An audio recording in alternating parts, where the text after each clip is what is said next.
Hey guys, how you going? This is BillyEatWorld again, and today we're going to take a look at something a little different, the real history of the M1918 BAR.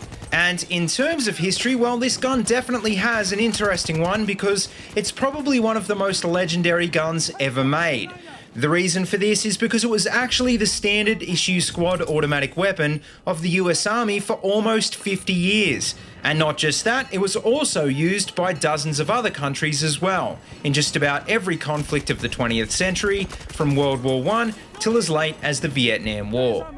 The funny thing about the BAR though is that although it was designed by John Browning in 1917, it actually didn't see a lot of service in the Great War. And so although it is technically from that era, it's probably most commonly remembered these days as being a weapon from World War II. What that means is that while it was cutting edge technology at the time it was created, it was over 20 years old when it first saw combat as a general issue weapon. And I think that really goes to show how good the BAR was, because although it wasn't new in 1941 and it wasn't ideal, it definitely did go on to prove that it wasn't obsolete either. Now, before we go too much further, I should point out that when I say the BAR was a squad automatic weapon, it shouldn't really be compared to a modern SAW because, for example, most militaries around the world today currently use LMGs with very large capacities that fire smaller intermediate caliber rounds. On the other hand, the BAR fires much larger 30-06 Springfield cartridges, which most of the time are fed from only a 20-round box magazine. And what that means is that unlike a modern LMG, although it was kind of capable, it wasn't really anywhere near as good at laying down suppressive fire. In fact, the way the BAR would have originally been used, especially in the Great War, would have been kind of like a regular semi-automatic rifle. Except the main difference is that because it was a lot heavier and a lot clumsier, it didn't really have the same kind of accuracy when you fired it from the shoulder. Instead, it would have normally been set up to support the squad using a bipod in either a resting or a prone position. Or, on the other hand, if the squad required support while it was on the move, it could have also been attached to a sling and fired from the hip. Now, bearing this in mind, although the BAR is technically considered to be one, as you can see, it doesn't really have a lot in common with other LMGs. For example, the German MG42, which it would have faced off against in the Second World War, literally fired twice as fast and fed from up to 250 round belts.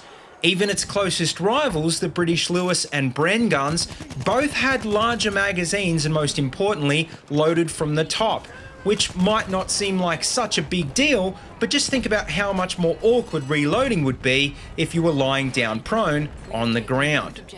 With that being said though, the BAR did have one major benefit in that it was one of the lightest LMGs used in both of the world wars.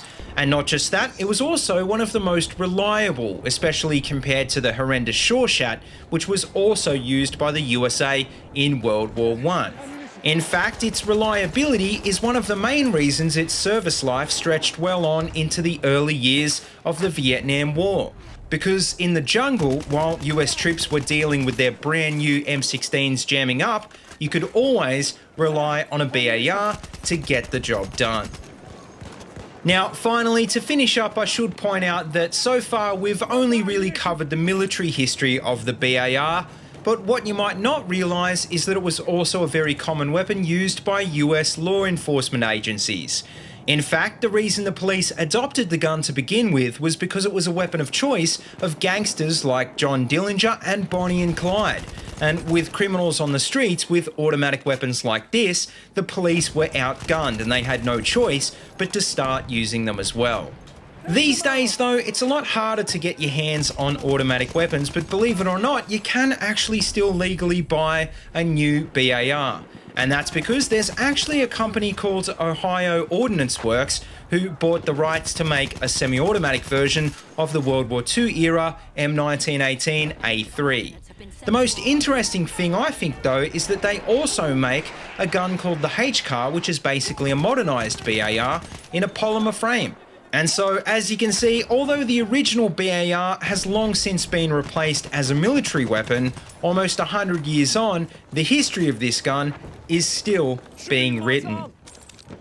But anyway, guys, I think that just about brings you up to speed with the history of the BAR. So let me know what you think of this gun in the comment section below. And as always, if you like what you see, don't forget to like, comment, and subscribe.